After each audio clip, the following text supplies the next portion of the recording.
Right, ನಾಯಕಿ, ಗಾಯಕಿ, ನಮ್ಮೆಲ್ಲರೂ ಗೊತ್ತಿರೋ ಹಾಗೆ ಅದ್ಭುತವಾದಂತ ನಿರೂಪಕಿ. ನಾವು ನಿಮ್ಮ ಲೈಫ್ ಬಗ್ಗೆ ಮಾತಾಡ್ಕೊಂಡ್ ಬಂದ್ವಿ. ಒಂದು ಹಂತದಲ್ಲಿ ನೀವು ಪ್ರಸಾದ್ ಅವರು ನಿಮ್ಮನ್ನ ಬಿಟ್ಟು ಆಗಲಿದ ನಂತರ ಒಂದು 7 ವರ್ಷಗಳ ನಂತರ ನೀವೊಂದು ಗಂಭೀರವಾದ ನಿರ್ಧಾರ ತಗೊಳ್ತೀರಿ.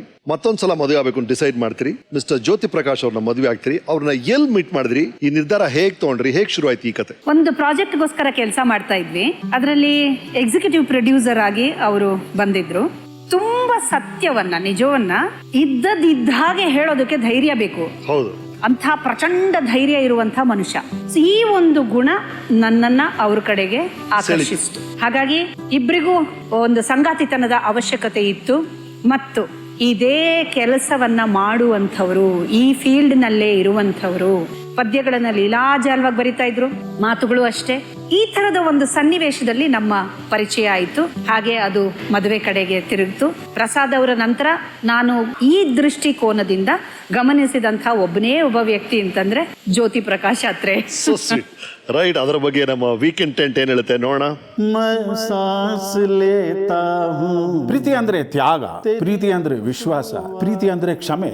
ಇದು ಎಲ್ಲ ನೀವು ಬರೀ ಹೇಳ್ಕೊಡ್ಲಿಲ್ಲ, ಮಾಡಿ ತೋರಿಸಿದ್ರ. ಪಲ್ ಪಲ್ ದಿಲ್. ನನಗೆ ಅಂತೂ 2002 ನಿಂದ ಏನು ನೆನಪಿಲ್ಲ, ಎಲ್ಲ ಮರೆತು ಬಿಟ್ಟಿದ್ವಿ. ಯಾಕಂದ್ರೆ ನಿಮ್ಮನ್ನ ನೋಡಿದ್ದೀನಿ ಅಲ್ವಾ, ಅದಕ್ಕೆ. ಜನಕ್ಕೆ ಅಖಿಲಾಂಡೇಶ್ವರಿ, ನನಗೆ ಮಾತ್ರ ಪ್ರಾಣೇಶ್ವರಿ, ಹೌದಲ್ವಾ? ನಂದೇ ಸ್ವಭಾವದು, ನಂದೇ ವಿಚಾರಗಳದು, ಕ್ರಿಸ್ಟಲ್ ಕ್ಲಿಯರ್ ರಿಫ್ಲೆಕ್ಷನ್. ವಿನಯ. ನನ್ನ ಫ್ರೆಂಡ್ಸ್ಗಳು ನನಗೆ ತುಂಬ ಸಲ ಕೇಳ್ತಾರೆ, ಏನು ಜೆ ಪಿ ಯಾವಾಗಲೂ ನಗ್ನಗ್ತಾ ಇರ್ತೀರಾ, ಯಾವುದು ಟೆನ್ಷನ್ ಇಲ್ಲ ನಿಮಗೆ? ನನ್ನ ಹತ್ರ ವಿನಯ ಇದೆ ಅಪ್ಪ. ವಿನಯ ಇದ್ರೆ ನೋ ಟೆನ್ಷನ್. ವಿನಯ ಅಂದರೆ ಇನ್ಸ್ಪಿರೇಷನ್. ವಿನಯ ಸೌಂದರ್ಯ ಮತ್ತು ಬುದ್ಧಿದು ಕಾಂಬಿನೇಷನ್. ವಿನಯ ಅಂದರೆ ಸಂಜೀವನ. ವಿನಯ ಅಂದ್ರೇನೆ ಸಹಜೀವನ. ನೋಡಿ, ಅವಕಾಶ ಸಿಕ್ಕಿದ್ರೆ ಈ ಜನ್ಮದಲ್ಲಿ ಇಲ್ಲ ಅಂದ್ರೆ ಮುಂದಿನ ಜನ್ಮದಲ್ಲಿ ಖಂಡಿತ ಕನ್ನಡ ಸಾಹಿತಿ ಆಗೇ ಬಿಡ್ತೀನಿ. ಮಾತ್ರ ಒಂದು ಕಂಡೀಷನ್, ವಿನಯ ನನ್ನ ಹೆಂಡತಿ, ನನ್ನ ಟೀಚರ್ ಆಗಲೇಬೇಕು. ವಾವ್